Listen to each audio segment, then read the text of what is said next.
Assalamualaikum warahmatullahi wabarakatuh. Perkenalkan, nama saya Fadia Salsabila Putri dari Prodi Bahasa Inggris dengan NIM 188200571. Di sini saya ingin memenuhi tugas ujian tengah semester Pendidikan Agama Islam tentang menceritakan tentang sejarah Rasul. Nah, yang pertama, Maulid Nabi sendiri adalah peringatan hari lahir Nabi Muhammad SAW yang jatuh pada tanggal 12 Rabiul Awal. Sebagai umat Islam, tentu saja kita semua wajib mengetahui tentang sejarah Nabi Muhammad SAW, termasuk bagaimana kisah perjalanan hidup Nabi Muhammad SAW hingga beliau wafat. Kisah kehidupan Nabi Muhammad SAW bukan hanya untuk dibaca atau didengarkan saja, tetapi juga dapat dijadikan sebagai contoh dalam menjalani kehidupan kita sehari-hari. Kisah hidup Nabi Muhammad SAW memang penuh dengan hikmah. Meskipun beliau adalah seorang nabi dan rasul pilihan Allah Subhanahu wa Ta'ala, namun ternyata hidupnya tidak lantas selalu bahagia. Nabi Muhammad SAW juga tetap menerima cobaan dan tantangan dalam berdakwah untuk menyebarkan agama Islam. Menurut pendapat yang paling kuat, Nabi Muhammad SAW dilahirkan pada hari Senin, malam 12 Rabiul Awal di Mekah, bertepatan dengan awal tahun gajah. Nabi Muhammad SAW dibesarkan di Mekah sebagai anak yatim karena ayahnya Abdullah wafat di Madinah 2 bulan sebelum Nabi Muhammad SAW lahir.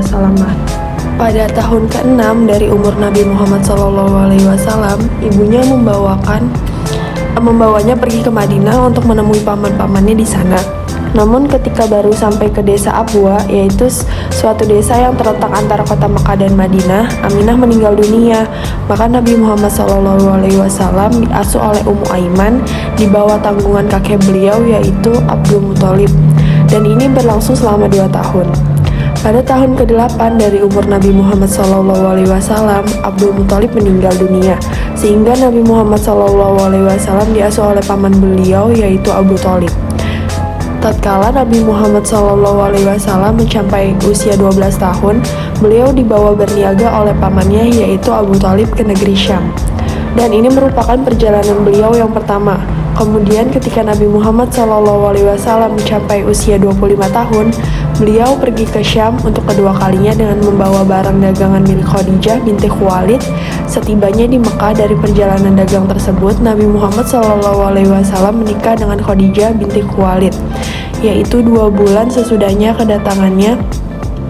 Setelah itu Nabi Muhammad SAW pindah ke rumah Khadijah. Dari pernikahan itu lahirlah 3 orang putra, yaitu Al-Qasim, Abdullah, dan Thayyib, yang semuanya meninggal di waktu kecil, serta 4 seorang putri, yaitu Zainab, Ruqayyah, Ummu Kulsum, dan Fatimah. Banjir besar terjadi dan menggoyahkan bangunan Ka'bah beberapa tahun sebelum nubuwah. Nabi Muhammad SAW juga ikut aktif dalam perbaikan Ka'bah.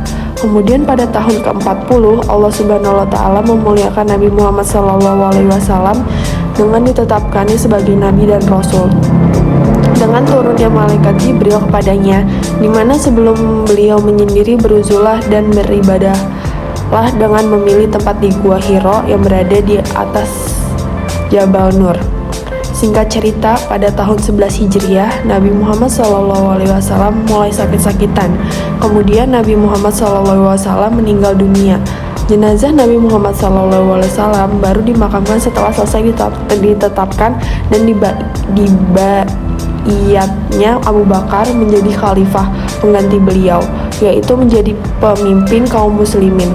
Jenazah Nabi Muhammad SAW